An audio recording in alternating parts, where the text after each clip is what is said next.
The night sky over Roswell, New Mexico had always been full of stars. People came from all over the country to stare up at it, to feel small, to feel wonder. But on the night of October 14, 2041, the sky did something it had never done before. It answered back. Dr. Sarah Chen was 34 years old, and she had spent the last 9 years of her life sitting in a freezing cold monitoring station on the edge of the desert, listening to static. She had a thermos of bad coffee, a worn-out chair that squeaked every time she moved, and a wall of screens that had never shown her anything more exciting than atmospheric interference. Most of her colleagues had given up on the SETI program years ago. The funding had dried up.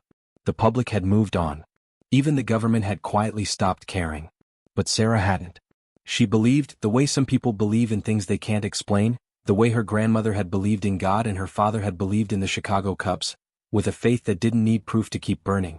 So she showed up every night, she drank her bad coffee and she listened. At 11:47 p.m. the static changed. It wasn't dramatic at first. It wasn't a booming voice from the heavens. It was a pattern, a series of pulses that repeated every 4.3 seconds. Sarah sat up straight in her squeaky chair. She pulled up the analysis software. Her fingers moved fast, faster than she knew they could move, and she ran the signal through every filter she had. It wasn't natural. It wasn't weather interference. It wasn't a satellite malfunction.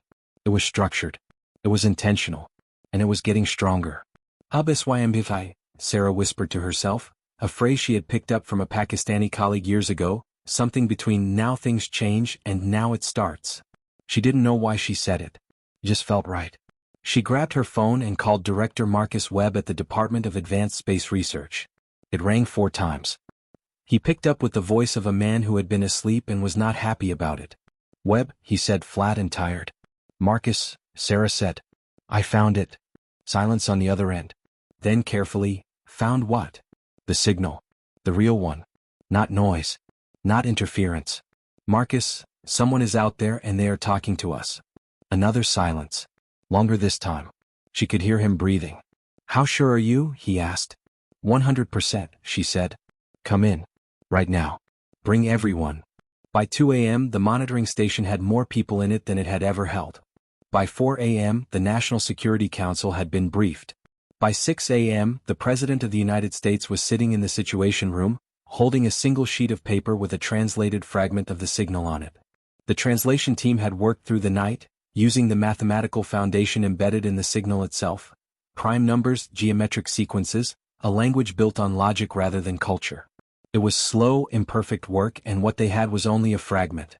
But even a fragment was enough to make the president's hand tremble slightly as she read it. The fragment said, "To the inhabitants of the 3rd planet of the Sol system. You have been assessed. You are classified as a pre-defensive civilization, level 0. Your planet has been selected for resource extraction and population management. Resistance is not anticipated. Arrival is scheduled. No date. No name. No greeting. Just a statement of intent, delivered the way you might leave a note on someone's door before you came to take their house. General Raymond Cole, chairman of the Joint Chiefs, read the paper twice. Then he set it down on the table very carefully, the way you set something down when your hands want to crush it. Population management, he said. His voice was quiet. That was worse than shouting. They're not coming to talk. No, said the president. They are not. How long do we have? Sarah, who had been brought in as the lead translator and was sitting at the far end of the table looking like she hadn't slept in 20 hours, which she hadn't, looked up from her laptop. Based on the signal strength increase and the frequency shift, I estimate between 8 and 14 months. General Cole nodded slowly. He looked around the room, at the generals, the scientists, the intelligence officers, the president herself, and said the only thing there was to say. Then we have work to do. Nobody slept that night. Nobody slept for a lot of nights after that. Caro, that was what the team at the monitoring station started calling the signal, a shorthand for the first mathematical symbol they had decoded from it, which looked like a small circle with a line through it. It became their name for everything that followed. The project, the mission, the enemy, all of it was Caro. And Caro was coming. The world was not told. Not yet. The governments of the 15 most powerful nations on Earth were briefed in secret over the following 2 weeks. There were arguments. Of course there were arguments. There were politicians who wanted to make announcements, scientists who wanted to publish, military leaders who wanted to strike first, diplomats who wanted to send a reply signal. General Cole shut all of it down. "We don't announce," he said in a meeting in Geneva that officially didn't happen. "We don't reply. We don't tip our hand. We have one advantage: they think we don't know they're coming. We will use that advantage to its absolute maximum." He looked around the room. Representatives from the United States, Russia, China, the European Union, India, Brazil, Japan, South Korea, Australia, Canada, the United Kingdom, Israel, South Africa, Nigeria, and Argentina, 15 nations that had spent centuries fighting each other over borders and religion and oil, were all sitting at the same table. HFY, General Cole said. It had spread. The phrase had become something like a motto for the project. "From this moment on, we are one species. Forget flags. Forget borders. Forget every single disagreement we've ever had. Because what is coming for us doesn't care what flag you wave. It just sees meat." The room was very quiet. Then the representative from Russia, a small, precise woman named General Irina Volkov, who had fought in 3 conflicts and feared almost nothing, said, "Then let's make sure we are very difficult meat." That was the beginning. The project was given a name: Iron Cradle. The idea was simple and ancient: you protect what's inside a cradle. You build walls. You build weapons. You make yourself impossible to destroy. The execution was anything but simple. The world's military and scientific resources were reorganized in secret over a period of 8 months. On the surface, life continued almost normally. People went to work. Children went to school. The news talked about elections and sports and celebrity divorces. But underneath, in the tunnels and the laboratories and the orbital platforms that had been quietly accelerated for years, something enormous was being built. Dr. James Okafor was the man in charge of weapons development. He was 41 years old, Nigerian-born, educated at MIT and Oxford, and he was, without question, the most brilliant engineer on the planet. He was also, his team would tell you, the most stubborn man any of them had ever met. He didn't sleep. He didn't take breaks. He didn't accept the word impossible. He had a saying he used whenever a junior engineer told him something couldn't be done. "Caro," he would say, pointing at the sky. "They're coming. Now tell me it can't be done again." Nobody ever said it twice. James was working on 3 systems simultaneously. The first was the Orbital Defense Grid, a network of weapons platforms in low Earth orbit, connected to a targeting system powered by the most advanced AI ever built. The second was the Ground Lance Network, a series of railgun installations hidden in mountain ranges on every continent, capable of firing projectiles into orbit at hypersonic speeds. The third was something classified even within Iron Cradle, something only 12 people on Earth knew about. He called it the Shepherd. But we will get to the Shepherd later. The team working alongside James was remarkable. There was Dr. Yuki Tanaka, a Japanese physicist who had rewritten the textbook on directed energy weapons and who spoke so quietly that people often leaned in to hear her. There was Captain Diego Reyes, a Mexican-American former astronaut turned weapons engineer who laughed at everything, including his own disasters, and who once rebuilt a targeting system from scratch in 4 hours because the original had exploded during a test. There was Dr. Aisha Mbeki, a South African materials scientist who had developed an alloy that could withstand temperatures no previous material had survived. And there was Private First Class Tommy Walsh, a 22-year-old kid from Ohio who had joined the Army because his family needed the money and who had been assigned to Iron Cradle because a psychometric test had flagged him as possessing, quote, exceptional spatial reasoning and threat assessment capability. Tommy didn't know what that meant. What it meant was that Tommy could look at a tactical situation and understand it faster than almost anyone alive. He also made the best sandwiches in the bunker, which was possibly equally important. The months passed. The signal, Caro's signal, got louder. It got more detailed. The translation team, working in shifts around the clock, had decoded more of it. What they found was not comforting.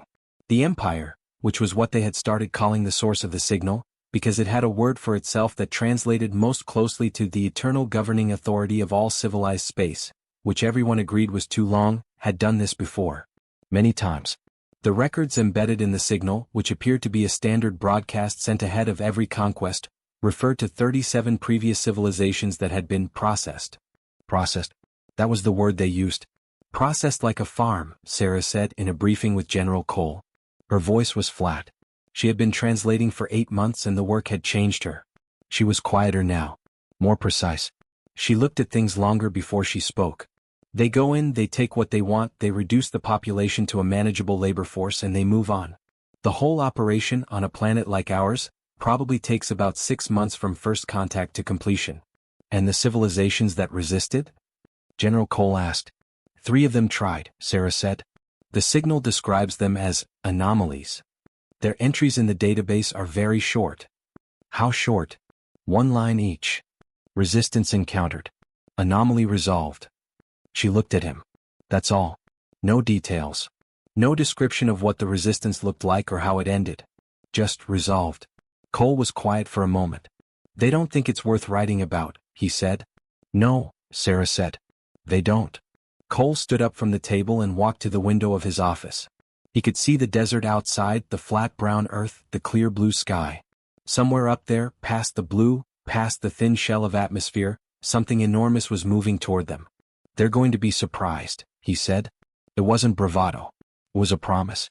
The orbital defense grid came online on September 1, 2042, 3 months before the projected arrival window. It was incomplete. James Okafor had wanted another 6 months. He got 3. The grid had 847 platforms, each equipped with directed energy weapons, kinetic strike packages, and an electromagnetic pulse array. The targeting AI, which the team called Ares because it was more fun than Advanced Responsive Engagement System, could track and engage 12,000 simultaneous targets. On the day it came online, James stood in the control center and watched the readouts come to life across the wall of screens. His team stood around him. Tommy Walsh was eating a sandwich. Is it enough? Captain Reyes asked. James was quiet for a long moment. I don't know, he said. We don't know what's coming. We don't know the size of their fleet. We don't know their weapon systems. We don't know anything except that they're coming and they think we can't fight back. He turned to face his team. But I'll tell you what I know. I know that every single person in this room has worked harder in the last 8 months than any human being should have to work. I know that what we've built is extraordinary. I know that they have never, not once in 37 civilizations, met anything that was actually ready for them. He paused. HFY, he said. We are ready.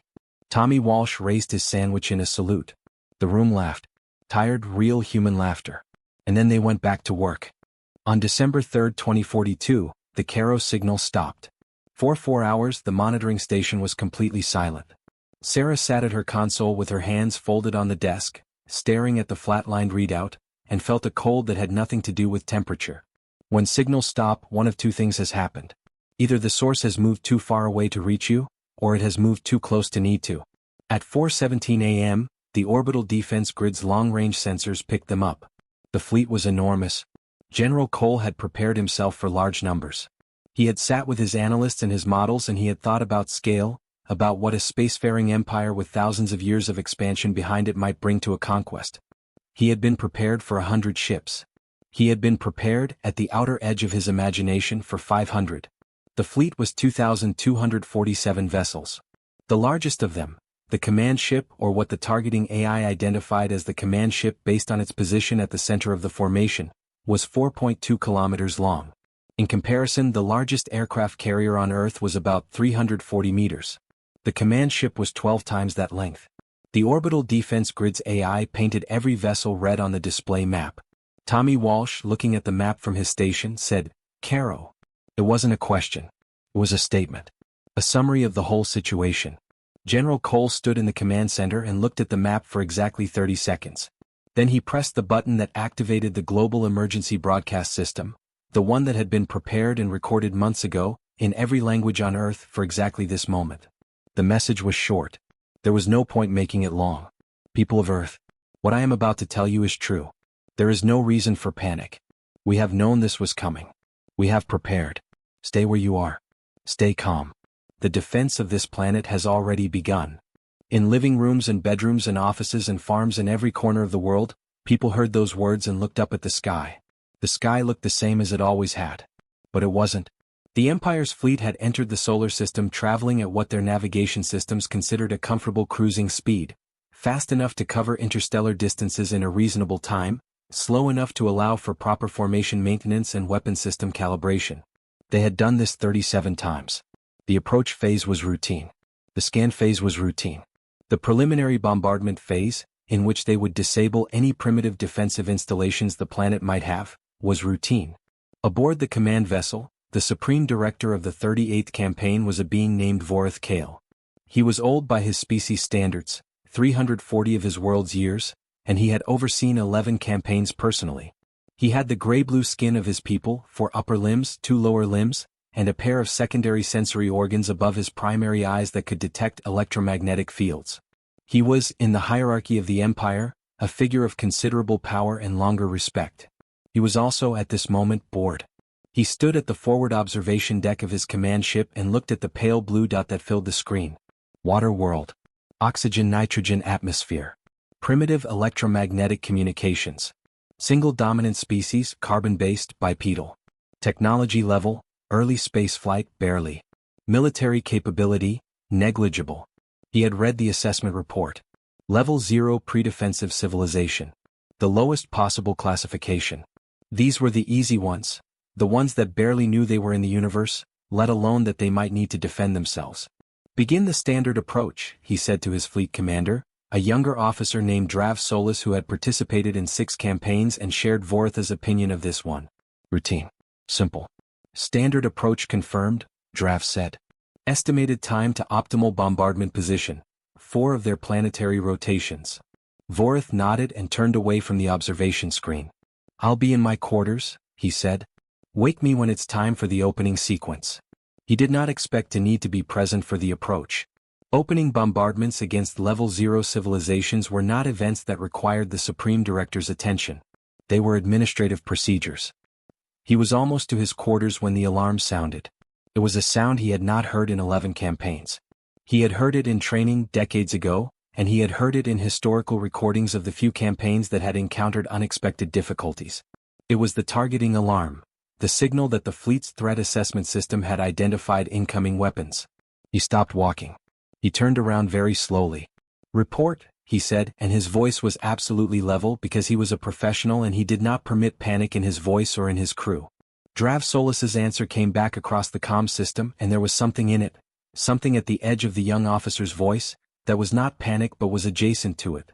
Supreme Director, we are detecting multiple projectile tracks from the planet's surface.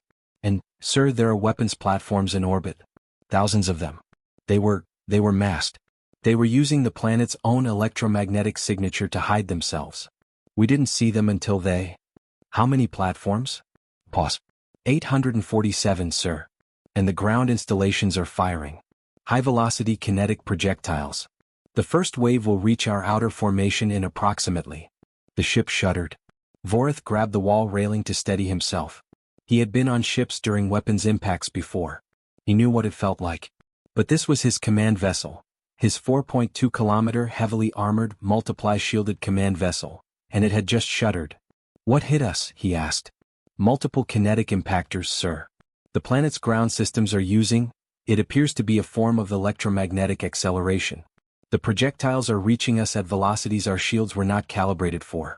There, sir, they're punching through. Vorth walked back to the command deck. Fast. Not running, he didn't run, but fast. He stood at the tactical display and looked at it. Red lights. Lots of red lights. 12 ships in his outer formation were already showing damage indicators. 3 were showing catastrophic breach warnings. Return fire, he said. Standard orbital bombardment sequence. Attempting, sir. But the orbital platforms their targeting is exceptional. Our weapons crews are being jammed. The jamming signal it's adaptive. It changes every 4 seconds. Our systems can't compensate fast enough. Vorth looked at the display. He looked at the pale blue planet. He looked at the hundreds of tiny red dots representing the human weapons platforms, moving through the space around it in perfect coordinated patterns. He thought about the assessment report. Level 0 pre-defensive civilization. He thought about 37 campaigns. 37 planets that had looked up at his fleet and known they were finished. He thought about how he had been going to his quarters to sleep. Up SYMGHY, said one of the human broadcast signals that his communications officer had been passively monitoring. The officer didn't know what it meant. But Vorth heard something in it, a tone, a quality. It sounded like readiness. Supreme Director, Draft said. We've lost contact with ships 34 through 41. The orbital platform network their coordination is unlike anything in the record. They're fighting as a single system. The targeting precision is... I can see it, Vorth said. He stood very still for a moment. Send a probe to the outer edge of their defensive field, he said. I want a full scan of their installations. I want to know everything. Sir, Draft said. Our outer formation ships report they are taking continuous fire. At the current rate of... I know, Vorith said. Send the probe. The probe was sent. It lasted 14 seconds before the human targeting system found it and destroyed it. Vorith looked at the tactical display. More red lights. More damage indicators. In the 3 minutes since the alarm had sounded, he had lost contact with 19 ships. They hid all of this, he said to no one in particular.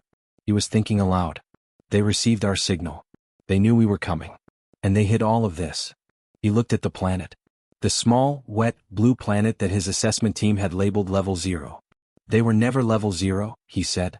In the Iron Cradle Command Center, buried 400 meters below a mountain in Wyoming, General Raymond Cole watched the tactical display with the focused calm of a man who had prepared for exactly this moment for 14 months.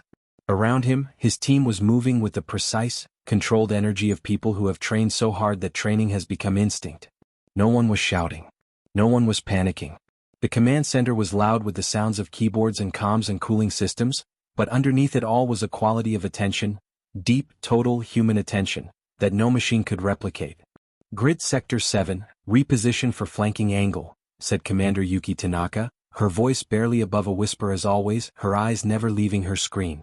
Ares, redistribute power to platforms 400 through 612. We have 3 damaged nodes in the northern arc.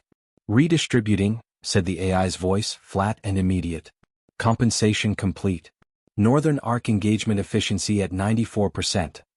Good enough, Yuki said.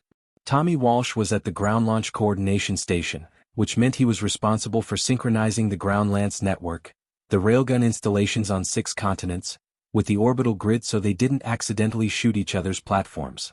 It was, statistically, the most complex coordination problem in the history of warfare. Tommy was 22 years old and he was handling it the way he handled everything, which was to say with calm focus and a half-eaten sandwich on the desk beside him. Lances 3, 7, and 14 are hot, he reported, eyes scanning his displays. Firing sequence Delta confirmed. Impact on formation target cluster 7 in 4, 3, 2. The ground shook. Faintly, even 400 meters down. Somewhere above them, in the high desert, 3 railgun installations had simultaneously launched projectiles at a point in space 80,000 kilometers above their heads. Impact confirmed, said Ares. Target cluster 7, 7 of 9 vessels reporting critical damage. 7 of 9, Cole repeated. What happened to the other 2? 2 vessels executed evasive maneuvers consistent with defensive protocol, Ares said. They are learning. Cole nodded. Of course they were learning. They hadn't conquered 37 civilizations by being stupid. They're adapting their approach vectors, reported Captain Diego Reyes from the Tactical Analysis Station. They're trying to find gaps in the grid coverage. And they're getting better at it. I'd say we have maybe 40 minutes before they find something we can't cover in time. 40 minutes, Cole said. He pressed his comm Okafor. James Okafor's voice came back immediately from the weapons lab. I'm here. Are we ahead of schedule or behind? Pause. A very short one. Behind. By about 32 minutes. Which means? Which means the Shepherd isn't quite ready. Cole closed his eyes for exactly 2 seconds. Then he opened them. How not quite ready? It works, James said. I tested it twice. But the third test, the calibration run, I haven't finished. If we use it now, uncalibrate it. James? Cole's voice was quiet. Can it hurt us? No. It might not be as precise as... Can it hurt us? Repeated more quietly. No. Then prepare to use it. Another pause. Yes, sir. Cole turned back to the tactical display. The fleet, 2,247 ships, minus the 19 already destroyed, minus the dozen showing critical damage, was reorganizing. He could see it happening in real time. They were pulling their damaged ships back, protecting them with the undamaged ones. They were spreading their formation wider, trying to thin out the concentration of targets so the orbital platforms would have less density to hit. They were, in other words, doing exactly what any competent military commander would do when facing unexpected resistance. They were good. Cole thought about Vorith Kale up there on his command ship, looking at his tactical display trying to make sense of what he was seeing. Cole had built his entire strategy around that moment, the moment of confusion, the moment when the enemy realized this wasn't what they'd expected. Every second that confusion lasted was a second humanity could use. Status on civilian shelters? He asked without turning around. 91% of global population in protected structures, said the liaison officer from the humanitarian coordination team. Remaining 9% is mobile, they're moving to shelter now. Estimated time to full coverage 18 minutes. And the fleet's current threat level to surface targets? They haven't tried to engage the surface yet, said Reyes. They're too busy dealing with us. Good. Let's keep them busy. Sarah Chin was not in the command center. She was in the translation lab 3 levels up, sitting with her team in front of the intercepted communications from the Empire's fleet. They were, carefully and quickly, listening to everything the fleet was saying to itself. It was not easy.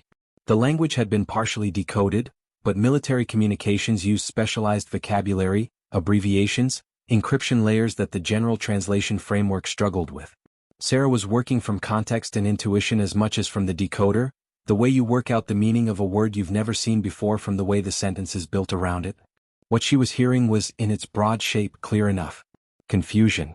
Argument. A level of disagreement in the fleet's command structure that suggested the chain of command was under strain. Officers questioning orders. Requests for clarification going unanswered or answered too slowly. The texture of an organization that had never needed to adapt to unexpected resistance and was finding, in real time, that adaptation was harder than theory suggested. But there was something else. Something she caught in fragments, buried in the command traffic. A reference to a weapon system. A weapon that the Empire clearly believed was their answer to the orbital grid. A weapon they were, based on what she could decode, preparing to use. She typed up a summary as fast as she could and flagged it urgent. 2 minutes later, Cole's comm beeped. He read Sarah's message. He read it again. Okafor, he said. I'm already moving, James said from the weapons lab.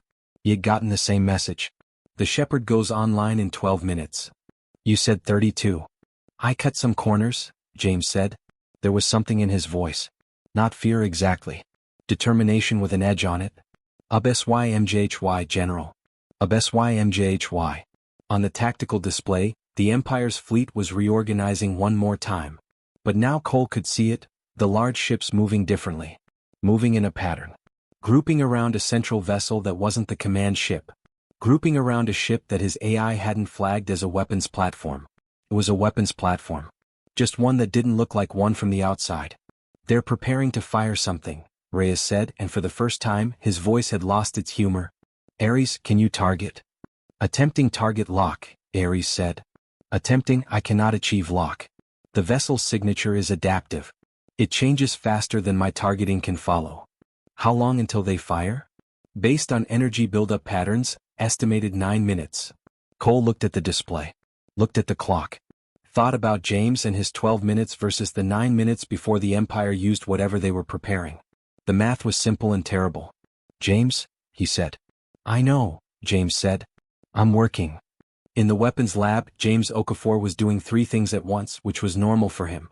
He was running the final calibration check on the Shepherd's targeting array, rerouting power from 2 secondary systems he'd decided he didn't need, and talking on the comm to Tommy Walsh, who was doing something at his station that James had asked him to do 20 seconds ago and which Tommy, being Tommy, was already finished with.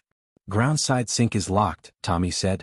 The Shepherd is going to have clean targeting data. Good, James said. Good. Thank you, Tommy. No problem, Tommy said. Hey, James? What? We're going to be okay. James paused in the middle of reaching for a control. He was not a sentimental man. He was an engineer. He believed in systems and data and the logic of cause and effect.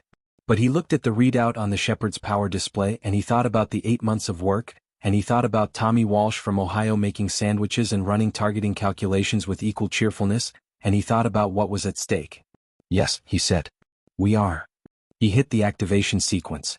Shepherd is online, he announced over the command channel. Uncalibrated but functional. Ares, I'm transferring targeting data. Do not miss. Understood, said Ares.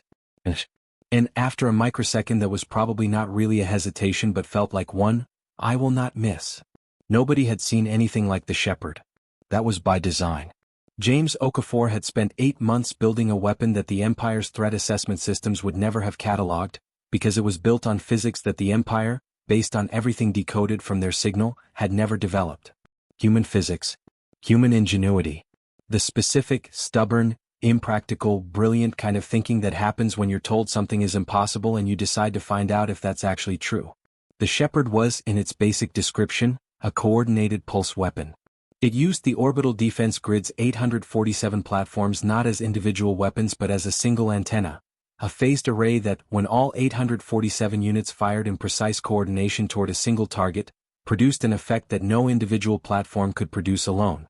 A coherent energy pulse of a scale and a frequency that could, the theory said, and James had tested the theory twice, punch through the Empire's shield technology without triggering their countermeasures. Because their countermeasures were calibrated to stop weapons that fired at you.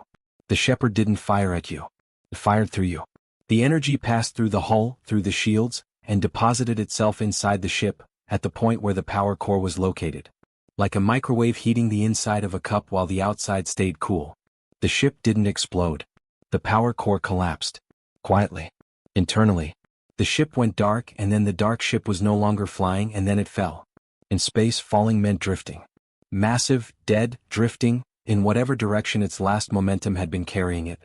The target vessel, the one Sarah had identified in the communications intercepts, the one that had been preparing to fire its mystery weapon, was 3.1 kilometers long and surrounded by 14 escort ships that were clearly there to protect it.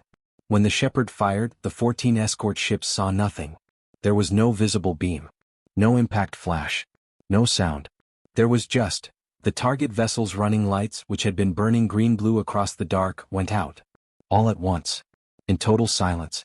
The target vessel went dark. And the mystery weapon, which had been approximately 4 minutes from firing, never fired.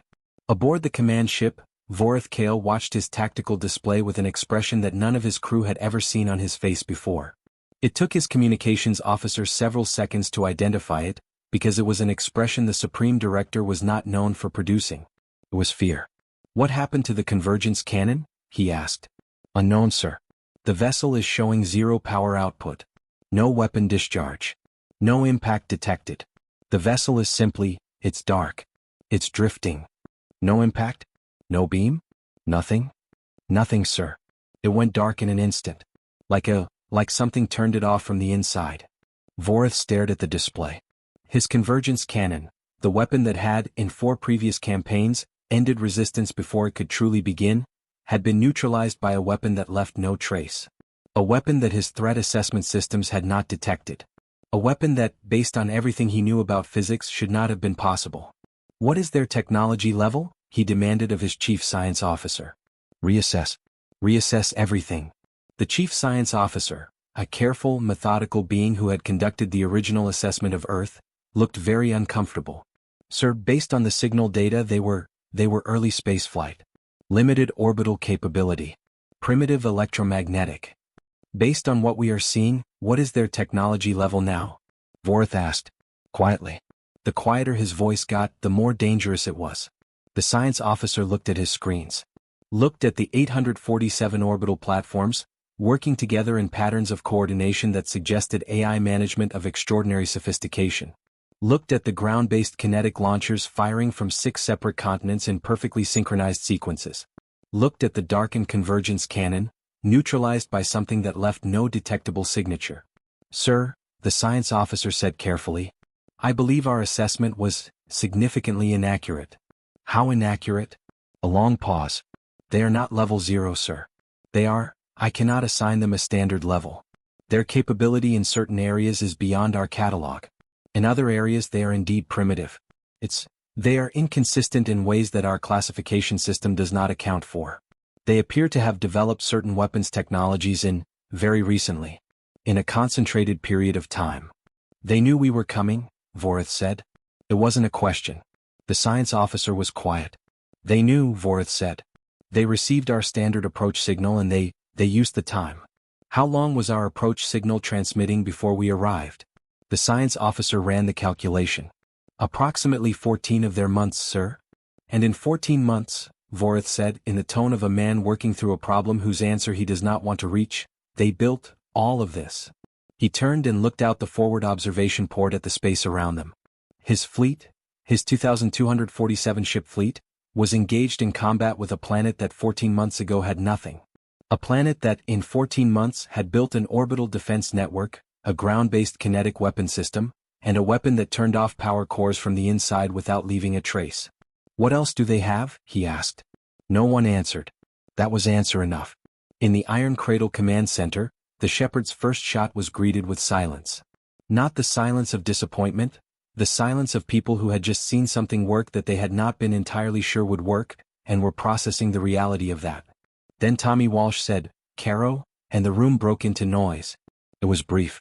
Cole let it go for about 8 seconds and then he raised his hand and silence came back. "We're not done," he said. "Ares, what's the status of the fleet?" "Current engagement assessment," Ares said. "Fleet has lost contact with 43 vessels. 17 more showing critical damage. Command formation is repositioning to approximately 120,000 kilometers from our outer defensive perimeter. They are withdrawing from close engagement range." "Withdrawing?" Reyes said. He sounded surprised. "They're pulling back?" "Partially," Ares said. "Their damaged vessels are moving to the rear. Their undamaged vessels are maintaining position at the withdrawal point. Assessment, they are regrouping, not retreating." "How many undamaged vessels?" Cole asked. "Approximately 1,800, sir. 1,800 ships. Still an enormous fleet. Regrouping, learning, adapting." Cole thought about Vorith Kale. He had read everything Sarah's team had decoded about the Empire's campaign history. 11 campaigns for this director. An experienced commander. A smart one. You didn't get 11 campaigns by being reckless. You got them by being methodical. "He's going to change his approach," Cole said to Reyes. "What do you think he does?" Cole looked at the display. "If I were him, I'd stop trying to fight my way through the orbital grid. Too costly. Instead," he traced a finger along the display, "I try to find a way to communicate, to assess, to figure out what exactly he's dealing with before committing his remaining fleet." "You think he'd talk?" "I think he's smart enough to know he doesn't fully understand the situation. Smart commanders gather information before they commit to a course of action." Reyes thought about it. "And if he talks to us?" "Then we talk back," Cole said simply. "Sarah." He pressed the comm to the translation lab. "Sarah, I need you to prepare a communication package. We're going to introduce ourselves properly." A pause from the other end of the line. Then Sarah's voice, and she almost sounded like she was smiling. "What do you want to say?" Cole thought about it for a moment. He thought about 37 civilizations that had been processed. He thought about the word resolved. He thought about what it meant to be the first species in what was apparently a very large and very brutal universe to actually push back. "Tell them," he said, "exactly what they're dealing with." The transmission was sent on the same frequency the Empire used for its fleet communications. A detail that would itself convey something, that the humans had been listening and understanding all along. Sarah had worked on the message for 47 minutes. She had 3 drafts. The first one was too aggressive. The second one was too diplomatic. Not a moment for diplomacy, she had decided. The third one was exactly right. Simple. Clear. True. She read it aloud to herself once before sending it, sitting alone in the translation lab with the hum of machinery around her and the weight of all 37 processed civilizations somewhere at the back of her mind. To the fleet currently engaged with Earth's defense systems. "We are the humans, the people of this planet. You labeled us level 0. You were wrong. We received your arrival signal 14 months ago. We spent those months preparing. What you have encountered so far is our outer defense layer. You have lost 43 ships and damaged 17 more against our outer defense layer. We have not yet used our primary systems. We are offering you a choice that we suspect your records show you have never before offered. Leave this system. Return to wherever you came from. Tell your empire that this world is occupied by a species that will not be processed. If you choose to continue your engagement, we will continue to respond. We are prepared to continue responding for as long as it takes. We know your fleet. We know your weapons. We know your tactics from everything your approach signal contained. You do not know ours. You are in an information deficit in an engagement you believed would be routine. We suggest you reconsider." This message was prepared by Dr. Sarah Chin, translator. "You may direct any response to this frequency. We are listening." She sent it. Then she put her hands flat on the desk and breathed.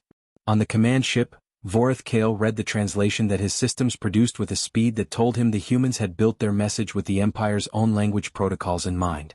That alone, the fact that the message arrived already perfectly structured for his translation matrix, told him more than the words themselves. They had been studying his language for 14 months.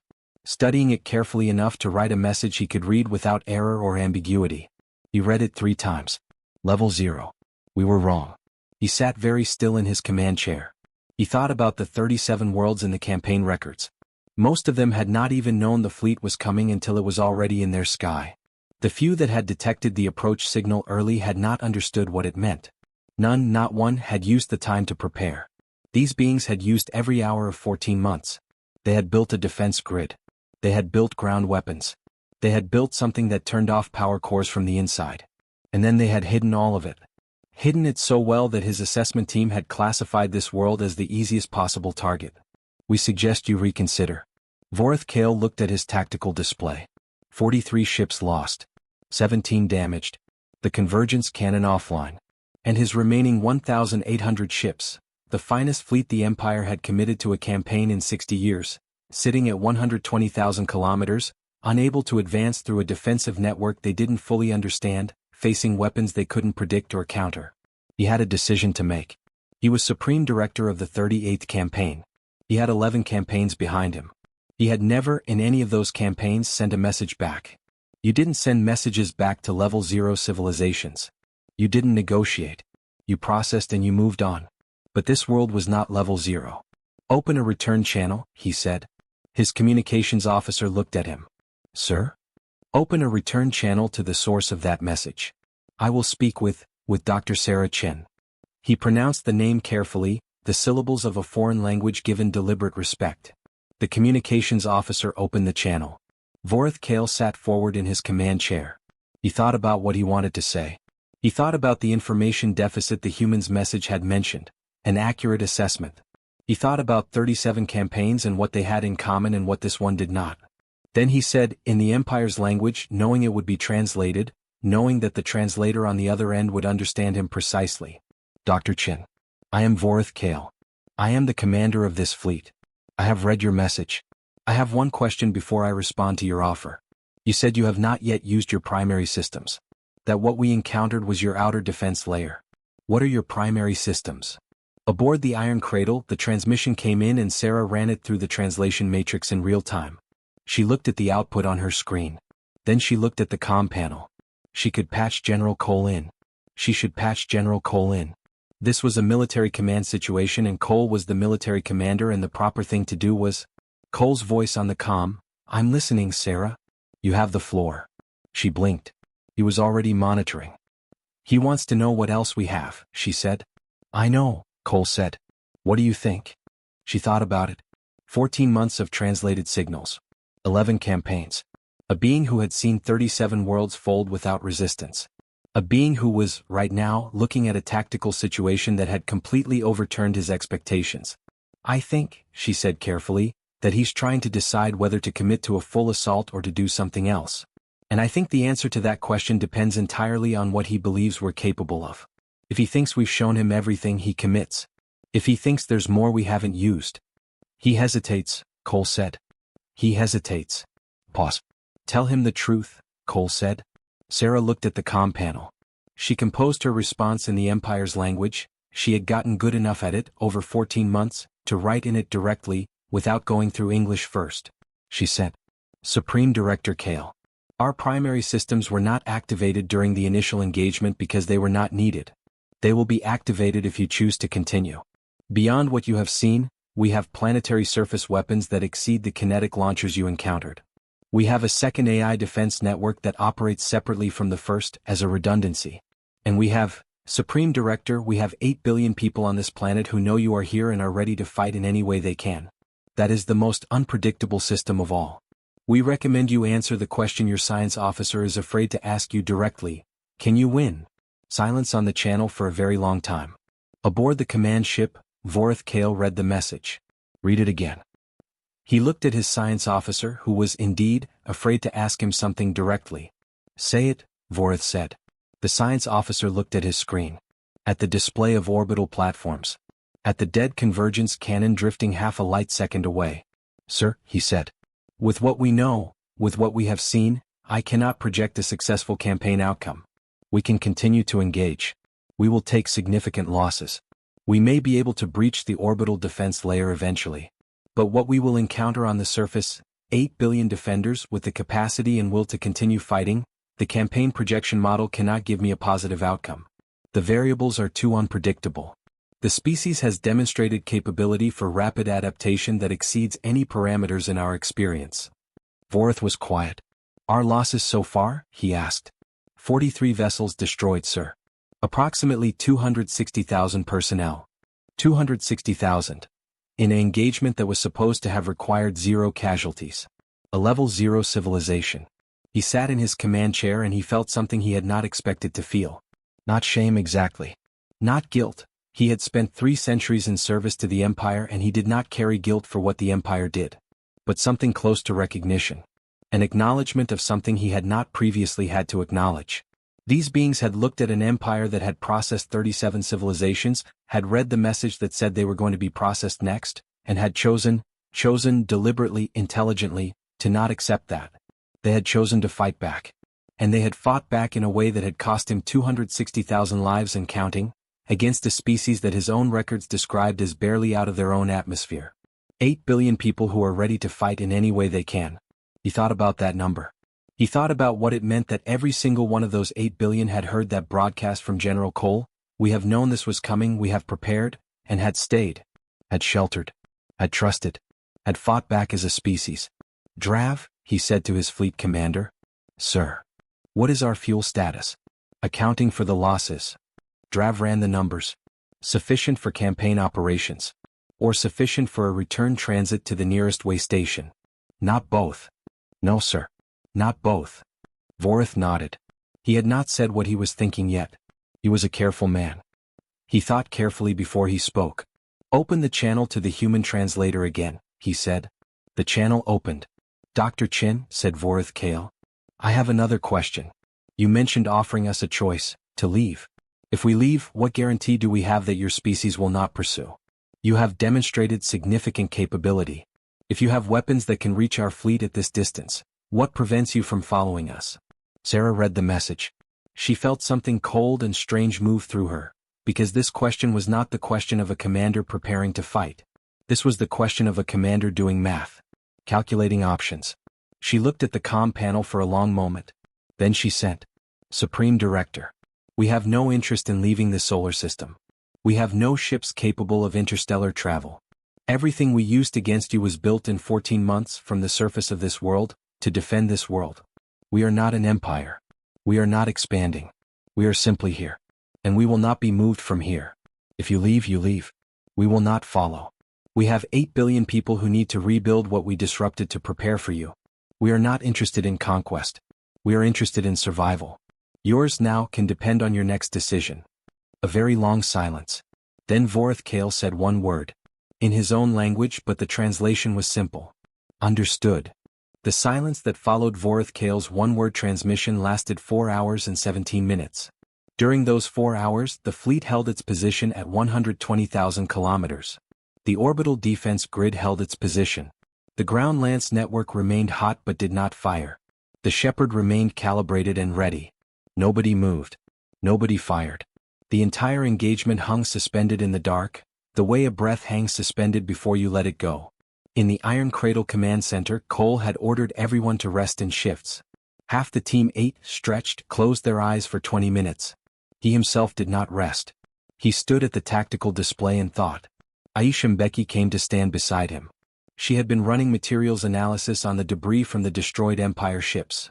The orbital grid had gathered what data it could from the wreckage, and Aisha's job was to understand what the Empire ships were made of, how they were built, what their vulnerabilities were. She was a quiet person, precise in her movements, who spoke rarely and usefully. He's not going to keep fighting, she said. It wasn't a question. Cole looked at her. What makes you say that? She looked at the display. The way the fleet is positioned. They've moved their damaged ships to the center of the formation, not to protect them but to protect the rest of the fleet from them. In case the damaged ships draw fire. That's a defensive posture. That's a fleet that's thinking about something other than continuing the fight. Cole looked at the formation. She was right. He had seen it but not named it. He's a professional, Cole said. He knows his position. Do you think he'll leave? Cole thought about it. I think he's trying to figure out how to leave without it meaning what it means. Aisha understood immediately. A supreme director of the empire turning around, leaving a target world intact. After losing 43 ships. It will have to be explained. To whoever he answers to. It will have to be justified. Can it be? Cole looked at the display. At the 1,800 remaining ships. At the pale blue planet below them, quiet in the dark, lights of cities visible on the night side where the clouds cleared. His science officer gave him a campaign projection model, Cole said. I'd bet anything it came back negative. Against us with what we have, he can't win. Not without losses that would make this mission a Pyrrhic disaster. An empire doesn't send 2,000 ships to pacify a planet and come back having lost a third of them to a level 0 civilization. That's not just a military loss. That's a political catastrophe. That's 37 campaigns worth of reputation gone. So it's better for him, politically, to say we weren't level 0. Yes, Cole said. And that's true. We weren't level 0. So he can say, I encountered a misclassified civilization. The assessment was wrong. I exercised appropriate caution and withdrew rather than commit to a campaign whose costs would exceed the value of the target. Aisha was quiet for a moment. Will the Empire accept that? She asked. I don't know, Cole said. But that's his problem. Our problem is, he looked at the display. Our problem is making sure that if he goes home with a very clear picture of what we are. So clear that the Empire doesn't just send someone else. How do we do that? Cole smiled. It was a small smile and a tired one, and it had something in it that wasn't happiness exactly but was something adjacent to it. The feeling of standing at the end of a very long preparation and knowing the preparation was right. We show him the shepherd again, he said. Not at a ship. At nothing. Just a demonstration. So he can see what it looks like. So he can take that data home. He pressed the comm James. Ready? James said from the weapons lab. Fire the shepherd at nothing. Maximum power. I want it on the Empire's sensors. Pause. Maximum power, James said. Uncalibrated. It's going to be visible from a long way away. Yes, Cole said. It is. 3 minutes later, the shepherd fired. 847 platforms, all directed at a point in empty space 200,000 kilometers beyond the Empire's fleet. The coherent pulse crossed the distance in a time that, from the perspective of any observer, appeared instantaneous. At the target point in empty space, the energy deposited itself, and because there was no power core to implode, because there was nothing to destroy, it manifested instead as a sphere of electromagnetic release that was visible, on the right frequencies, from approximately 4 light minutes away. To the Empire sensor systems, it looked like a small star had briefly existed 200,000 kilometers beyond their fleet and then gone out. Every ship in the fleet recorded it. Aboard the command vessel, every officer on the command deck looked at their sensors. Then they looked at Vorith Kale. He looked at the sensor reading for a long moment. Then he said, Open the channel. The channel opened. Dr. Chin, he said. I understand. Sarah received the message. She didn't translate it for anyone immediately. She sat with it for a moment. He understands. Not just what the weapon does. What we are. What we will do. He understands all of it. She sent one word back. Good. 4 hours after Vorith Kale's one word, understood, he called his senior command staff to the tactical briefing room of the command vessel. It was a room built for exactly this kind of meeting. A long table, a display wall, chairs for 12 officers. He had used it in 11 campaigns. He had never used it to brief a withdrawal. He stood at the head of the table and looked at his officers. Drav Solis, his fleet commander, young but capable. His science officer, pale with the stress of revised assessments.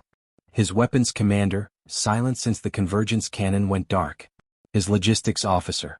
His medical officer who had received reports on the personnel losses that were not going to get easier to read. And 7 more, each responsible for a piece of the fleet that had come here expecting a routine campaign and found something else entirely. I am going to be direct, Vorith said. What you have witnessed over the past 8 of their hours is a military engagement unlike anything in the campaign record. The target world was misclassified at the lowest level. The inhabitants of this world received our approach signal 14 of their months ago, understood its meaning, and used that time to build a defensive capability that we cannot overcome at acceptable cost. The campaign projection model confirms this. I have read the projection. I have spoken with the inhabitants. I have seen what they are capable of. He paused. I am recommending withdrawal. A silence. Then the weapons commander, whose name was Tarvin, said, Supreme Director. We still have 1,800 operational vessels. We do, Vorith agreed. Against 847 orbital platforms. The numbers. The numbers, Vorith said, do not account for the weapon that disabled the convergence cannon without detectable discharge. They do not account for the secondary defensive network. They do not account for, he thought about the message. About 8 billion people ready to fight in any way they can. The unpredictable nature of 8 billion individual defenders who have already demonstrated the capacity to organize, innovate, and execute under pressure in a way that exceeds our models. He looked at Tarvin. The numbers are incomplete. Incomplete numbers are dangerous. Proceeding on incomplete numbers, against a misclassified target that has already cost us 260,000 personnel, that is not caution. That is stubbornness wearing the face of courage. I will not do it. The room was quiet. Sir, said Defenseless carefully, when we return to the Empire with this report. When we return with this report, Vorith said, I will say what is true. The assessment was wrong. The civilization was not level 0. We encountered a military capability that exceeded our intelligence. We exercised professional judgment and withdrew rather than commit to a campaign that would have cost us a third of the fleet for a target that would have taken far more resources than it was worth, and would have provided the species on that planet with an extreme motivation to develop interstellar capability and come looking for us. He let that last part sit for a moment. That, he said, is perhaps the most important consideration of all. If we had gone in, if we had processed this world or tried to, we would be creating, from 8 billion people who already demonstrated the capacity to build an interstellar-class defense in 14 months, a species with a generational grudge and the demonstrated ability to turn that grudge into weapons. We do not want that. The Empire does not want that. Defenseless looked at the display wall. At the orbital grid. At the pale blue planet below. What do we tell them about the weapon? He asked. The one that disabled the cannon. Everything we know, Vorith said. Which is, it fires from multiple platforms simultaneously, producing a coherent pulse that penetrates shields by passing through them rather than striking them, and it deposits the energy at the power core. We do not know the exact mechanism. We do not know the range limitation. We know it works. We know they can fire it at will. That is what we tell them. He looked around the table at his officers. This is not a failure, he said, and he put everything he had into making those words true because he believed them. He had worked, in the past 4 hours of silence, to make sure he believed them because a supreme director who did not believe what he said would not be believed by anyone. This is intelligence. This is the first time in 38 campaigns that the Empire has encountered a civilization that was not where the assessment said it was. That information is valuable. Enormously valuable. We are bringing home the most important intelligence assessment the Empire has received in decades. That there is at least one world in this region of space that is occupied by a species that cannot be processed by standard means. That has implications for expansion planning, for campaign strategy, for assessment methodology. We are not bringing home a failure. We are bringing home a warning. A long silence. Then one by one his officers nodded. While Vorith Kale was briefing his command staff, the people of Earth were watching the sky.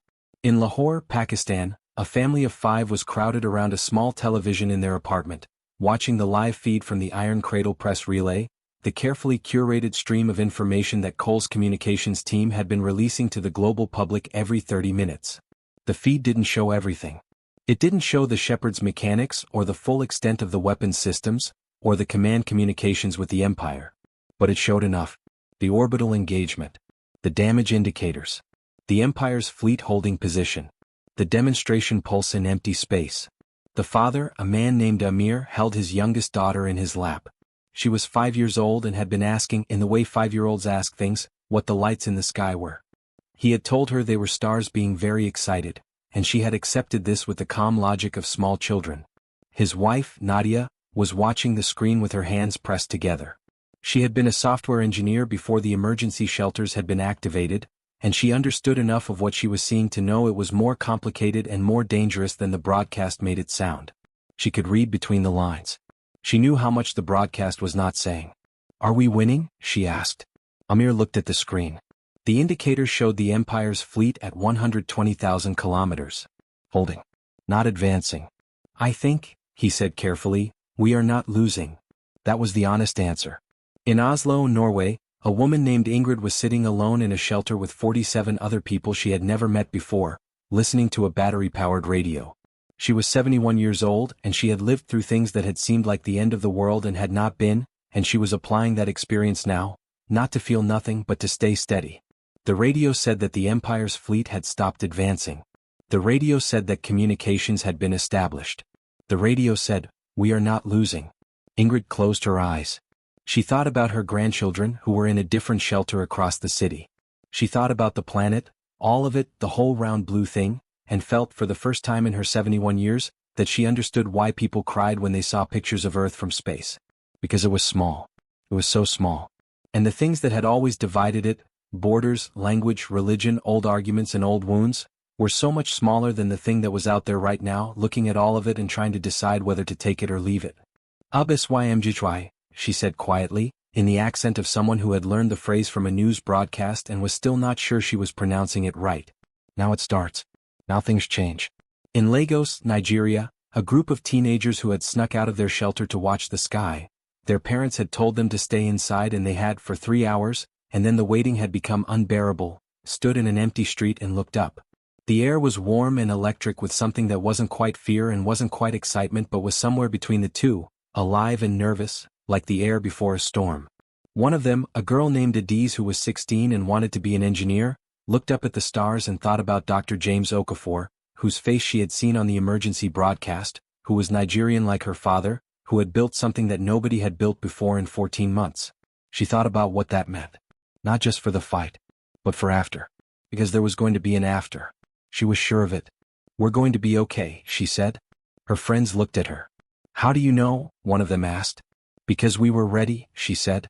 And they weren't expecting that. Across the planet, in shelters and apartments and farmhouses and hospitals and schools and factories and everywhere that people were waiting and listening and watching, the same feeling was building. It was not confidence exactly. It was something simpler and older than confidence. It was the feeling of a species that had looked at the end of everything and had chosen, collectively, to put itself between that end and the world it called home. It was the feeling of being, for all the division and all the history and all the ways humans had found to hurt each other over the centuries, for all of that, one thing. Human. General Cole was aware of this. He was not a sentimental man. 31 years in the military had built a strong wall between his feelings and his decisions, but he was a human being and he understood human beings, which was possibly his greatest military asset. He knew that the people of this planet were not just sheltering. They were not just waiting. They were part of this fight, not because they had weapons but because they had understanding, and understanding was what had made the weapons possible in the first place. He thought about the first meeting in Geneva 14 months ago. 15 nations at one table. The arguments, the egos, the deeply ingrained habits of distrust and competition that centuries of human history had built between these governments. And then the slow, grinding, remarkable process of those arguments stopping. Not because everyone agreed. Not because the distrust disappeared. But because there was something bigger and the something bigger was, in the end, big enough. He pressed his calm. "Sarah, I need you to prepare something." "What?" she asked. "A full record. Everything. The approach signal. The translation process. The Iron Cradle project. Every decision we made and why we made it. The communications with Vorith Kale. Everything." Pause. "Who is it for?" "For us," Cole said. "For the people. When this is over they're going to want to know. And they should know. All of it." He paused. "And in case the Empire sends someone else someday. I want the record to exist. I want what we did here to be something we can look back at and learn from." "You think they'll send someone else?" Cole looked at the tactical display. At the fleet, holding position, not advancing, not retreating. "I think," he said, "that we have changed something today. I don't know exactly what. But I think the universe is a different place than it was this morning, and I think the record of how it became different matters." Sarah was quiet for a moment. "I'll start drafting," she said.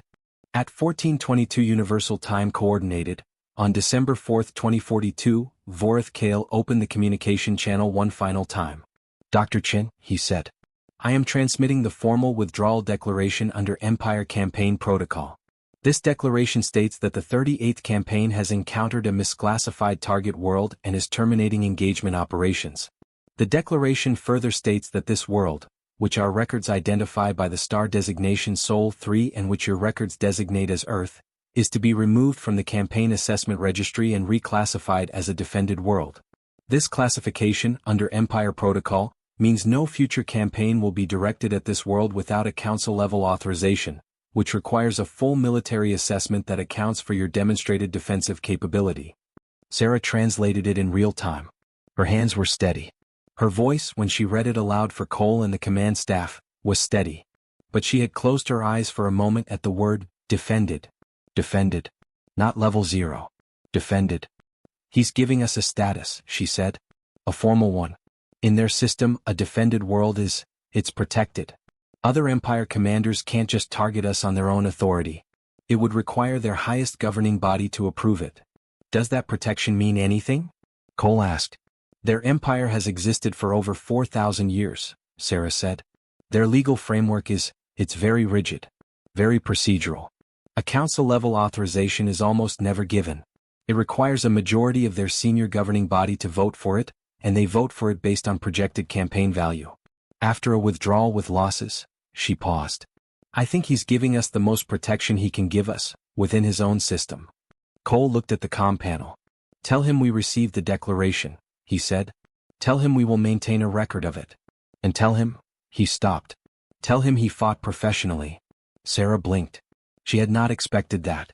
Even though he came here too. Even though, Cole said.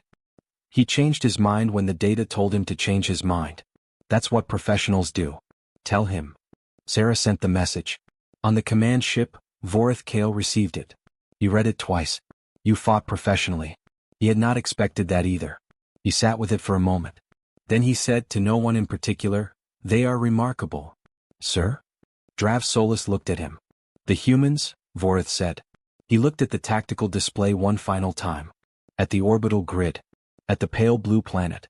At the lights of their cities, visible on the night side, that had never gone dark, not even during the fighting.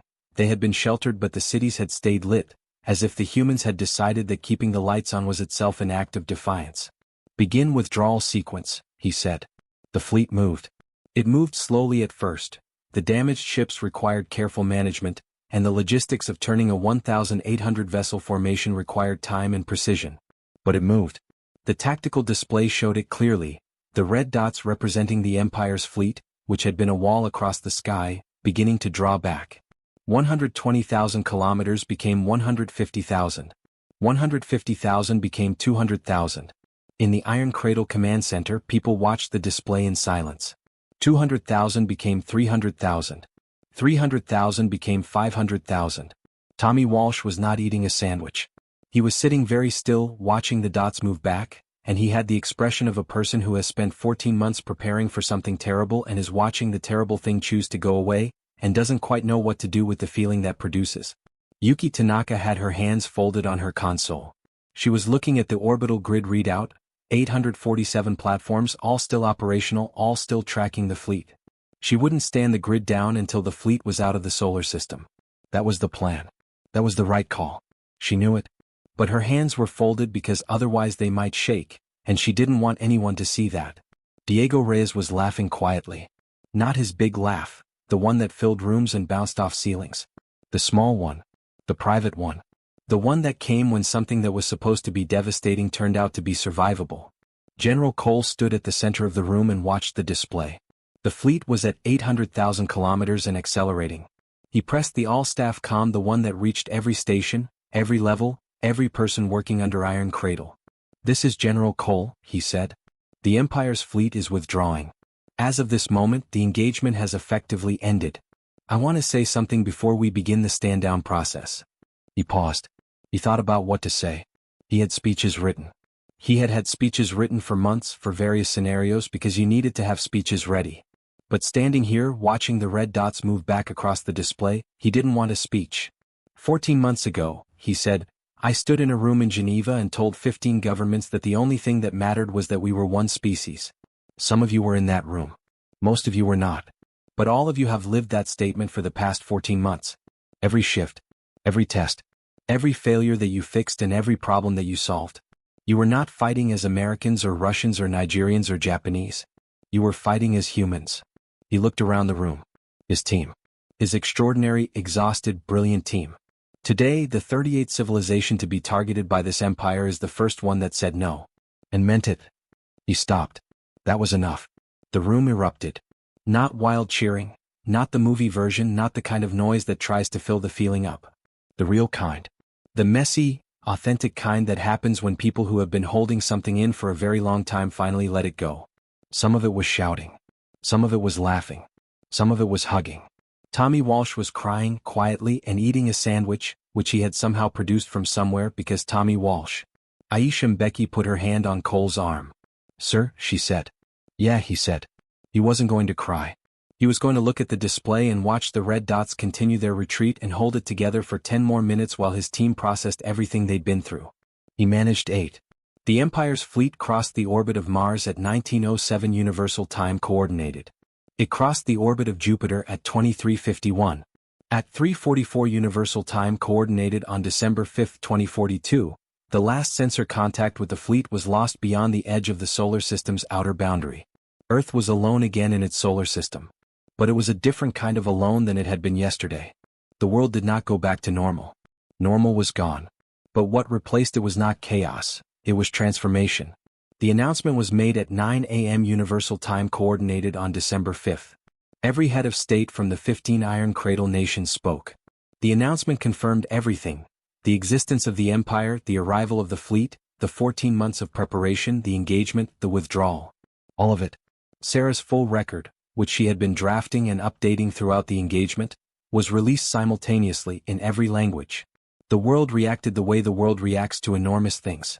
Loudly, in every direction at once. There was fear. Of course there was fear. The knowledge that humanity was not alone in the universe and that the neighbors had not arrived with good intentions was not a comfortable thing to hold. There were protests and political arguments, and the particular human tendency to disagree violently about the implications of something that everyone agreed had happened. But underneath all of it there was something else. Something that would take years to fully articulate and decades to fully build, but which was already visible in the first hours after the announcement, in the behavior of people around the world. A change in scale. The problems that had seemed enormous, the borders, the conflicts, the divisions, still existed. They did not evaporate. Humans were humans. But they sat differently in the mind now, against the background of a universe that was larger and more dangerous than anyone had been willing to fully believe. Small, not in the dismissive sense but in the accurate sense. Small compared to what's out there, which means we need each other in ways we haven't before. James Okafor, in the first press conference he gave after the announcement, standing in front of cameras for the first time in 14 months, looking like he hadn't fully slept yet, wearing a rumpled shirt that was definitely not chosen for television, was asked what he thought the most important thing humanity had learned. He thought about it for a moment. That we can do more than we think, he said, when we stop arguing about who gets the credit. The reporter laughed. The room laughed. James smiled, the small private smile of a man who doesn't quite understand why everyone finds him charming. Sarah Chin was asked if she believed the Empire would send someone else. Eventually, maybe, she said. The universe is old. The Empire is old. These things take time. But they will send someone with better information now, information that says this world is defended. That changes the calculation. She paused. And we will keep building. That changes it further. Tommy Walsh was not in the press conference. He was, by his own choice, already on a bus back to Ohio. He had called his mother from the command center shortly after the fleet withdrew, and the phone call had consisted mostly of his mother crying and him saying, "I know, Mom, I know," in the patient, loving way of a son who has made his mother worry and is genuinely sorry and also knows the worry was completely reasonable. He had been offered a medal. He had accepted it politely. He had been offered a promotion. He had declined it politely because he wanted to go home and figure out what he wanted to do with his life now that the thing he'd spent 14 months doing was done. When a reporter had somehow gotten his name and reached him on his phone for a comment, he had said, "I just ran the targeting calculations. The smart people built everything." He paused. "They build really well when they have to," he added. "Humans, I mean. We really do." General Cole did not give many press conferences. He gave one statement, read from a prepared text, in which he thanked every member of the Iron Cradle project, acknowledged the cooperation of the 15 nations, and said that the orbital defense grid would be maintained and expanded. He gave no personal quotes. He took no questions. At the end of the statement, he turned and walked away from the podium before the reporters had quite registered that he was done. In private, he sat in his office in the Iron Cradle facility, the office with the window that looked out over the desert, and wrote 2 things. The first was a report to the 15 Iron Cradle nations on what came next, what needed to be maintained, what needed to be expanded. What humanity needed to build and keep building because the universe was the universe and the universe did not care about the feelings of any particular species, and the best defense was a defense that never stopped. The second thing he wrote was a letter. A personal letter. To his daughter, who was 23 years old and working in Seattle and had been in a shelter during the engagement, watching the feeds like everyone else, not knowing that her father was in the command center 400 meters underground making the decisions. He had not told her because the project was classified and he was professional. But it was over now and she knew, and the letter was not tactical or strategic or professional. It was the letter of a father who had been absolutely certain for the past 14 months that he was going to give everything he had to make sure his daughter had a world to live in. And had done it. He did not mail the letter. He called her instead. They talked for a long time. At the end she said, "Dad, are we safe?" He thought about the defended world classification. He thought about the Shepherd and the orbital grid and the railguns on 6 continents. He thought about 8 billion people who had stayed in their shelters and trusted. "We are safer than we were yesterday," he said. "Is that enough?" He looked out the window at the desert, at the clear blue sky, at the thin shell of atmosphere that was between everything he loved and everything that was out there. "For today," he said. "For today it is."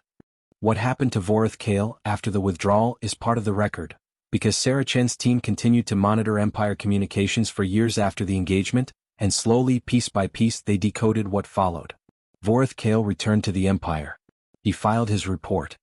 He made his case in exactly the terms he had rehearsed aboard the command ship: the misclassification, the unanticipated defensive capability, the prudent withdrawal. It was not well received. The Empire's governing council had not received a withdrawal report in 6 campaigns. The last Supreme Director to withdraw without completing his campaign had not received the reaction kindly, and that had been 140 years ago and the circumstances had been different. Vorith was called before the council. It took 4 of the Empire's months, approximately 6 Earth months, for the full process to play out. Sarah's translation team followed it in fragments, often weeks delayed, piecing together the story from intercepted communications the way archaeologists piece together a life from shards. What they assembled was this. Vorith Kale stood before the council. He was, by now, 341 years old. He had 11 campaigns. He had served the Empire for 280 years. He was one of its most decorated directors. He told the truth. He told it completely and without softening. The Level 0 assessment that was wrong. The orbital grid that had not appeared on any scan until it fired. The weapons that hit the fleet at velocities their shields weren't calibrated for. The convergence cannon dark drifting. The weapon that had fired without a detectable discharge and turned off power cores from the inside. The communication with the human translator. The demonstration pulse in empty space. He told them what the science officer had said: "I cannot project a successful campaign outcome." He told them what the projection model had said: "Run with the complete data. A successful conquest of Earth would have required a campaign of approximately 16 of their months, with projected fleet losses in excess of 40%, followed by a surface engagement against 8 billion defenders with unpredictable improvised weapons, resulting in, the model's word, unquantifiable further losses." He told them that even if the campaign succeeded, the surviving human population, hundreds of millions or more, would be a labor force with a memory and a demonstrated capacity for innovation under extreme pressure, which meant they would be building their next weapon system from inside the processing camps.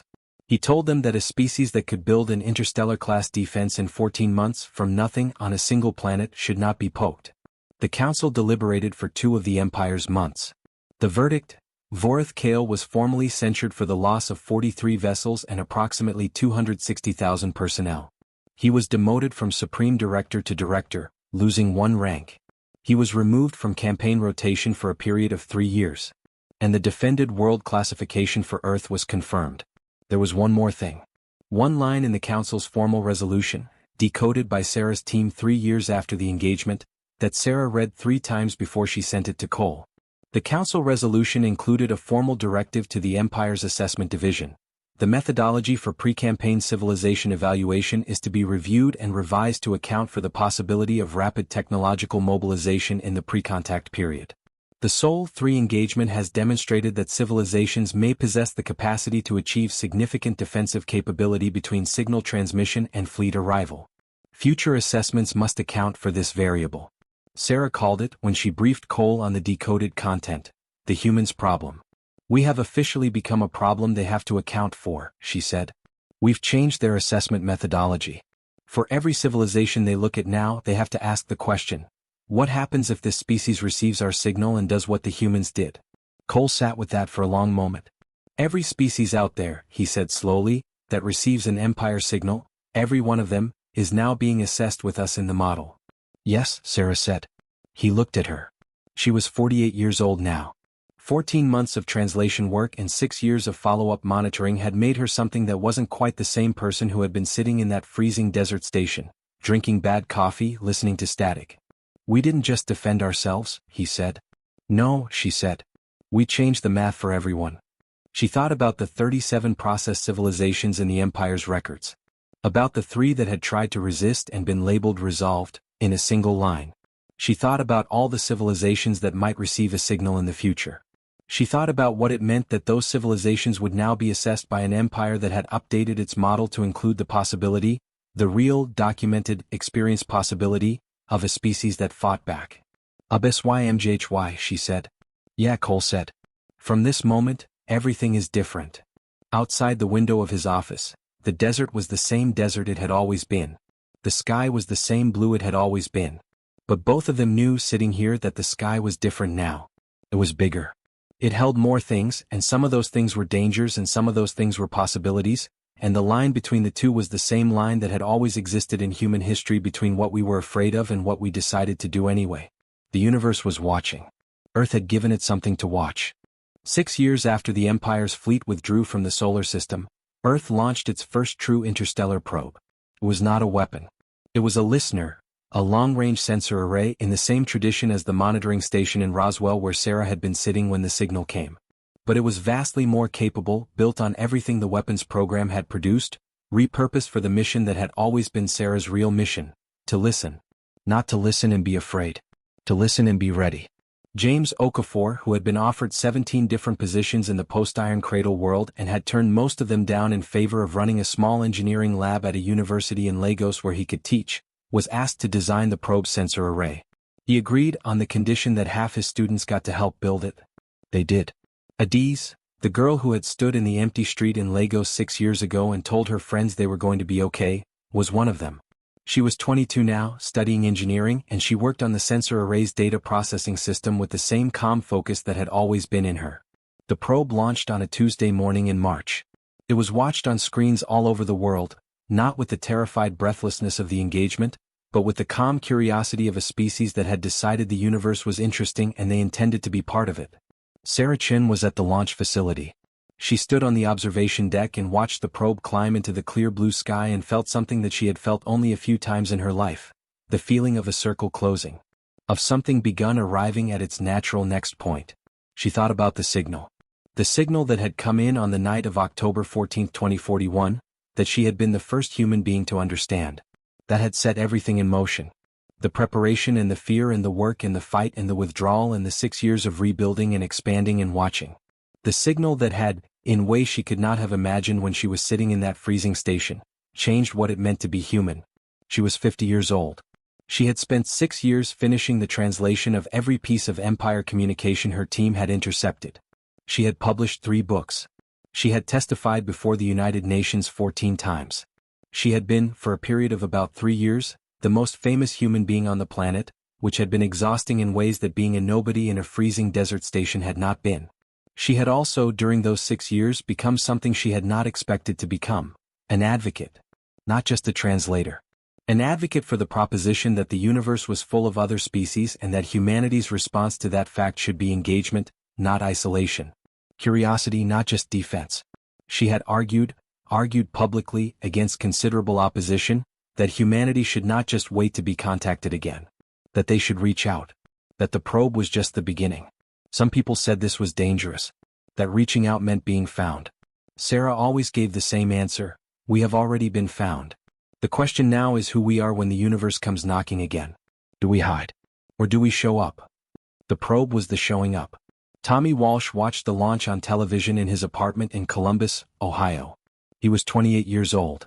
He had gone back to school and was working toward a degree in aerospace engineering, which had felt like the obvious next thing after spending 14 months doing targeting calculations for orbital weapons platforms. He had a girlfriend named Maria who knew everything about Iron Cradle and who, when she'd first heard the whole story, had looked at him and said, "You made the best sandwiches in the bunker?" "Somebody had to," he'd said. She had not stopped laughing for approximately 4 minutes. He watched the probe launch and felt the same thing he'd felt on the day the Empire's fleet withdrew, that complicated human feeling that doesn't have one name. Pride. Relief. The awareness that something had changed and the life that came after was going to be genuinely different, and different was okay. His phone buzzed. A message from Yuki Tanaka, who had kept in touch with various members of the Iron Cradle team, being that kind of person. The message said, "Watching the launch. Thinking about all of it. Carol." He smiled. The word had stuck in the way that some words stick, not because anyone decided it would, but because it contained something that no other word contained. A whole moment, a whole 14 months, a whole species choosing to fight. He typed back, "SYMJHY." She responded with a single thumbs up, which was very Yuki. General Raymond Cole watched the launch from his office window. He had retired 6 months ago. Officially retired, which meant he was still consulted every week, still had a secure line, still received briefings, and still occasionally showed up at the Iron Cradle facility to look at the expanded orbital grid and feel the particular satisfaction of a man who built something that worked. He was 63 years old. He had a garden now, tomatoes and peppers and one extremely ambitious watermelon plant that had taken over an entire corner of his yard and showed no signs of stopping. He found, to his considerable surprise, that he liked gardening. He watched the probe rise and thought about the long watch. That was what he called it, privately in his own mind. The long watch. Because Iron Cradle was not over. It would not be over for as long as humanity existed as a species. The orbital grid was being expanded. The ground lance network had been upgraded. The Shepherd had been refined, calibrated, and made capable of things that James Okafor, 6 years ago, had said would take a decade. It had taken 3. The Empire was out there. Still, presumably, doing what empires do, expanding, processing, moving on to the next target. They had left Earth alone. They would probably continue to leave Earth alone. The defended world classification, the Council's resolution, the memory of 43 destroyed ships and a convergence cannon that went dark. These were deterrents, real and meaningful. But the universe was old and large and the Empire was not the only thing in it. There would be other signals. Other fleets. Other choices to make. The long watch never ended. It just became part of who you were. He thought about something Sarah had said to him, a few months after the engagement, when they had been sitting in his office going over the translated records together. She had looked up from her laptop and said, "The thing that amazes me when I look at those 37 worlds, the thing that I can't stop thinking about, is how fast it happened to all of them. They got the signal and before they could understand it, the fleet was there. They had no time. We had time," Cole had said. "We had 14 months, Sarah had said. And we used every single hour of it." She had paused.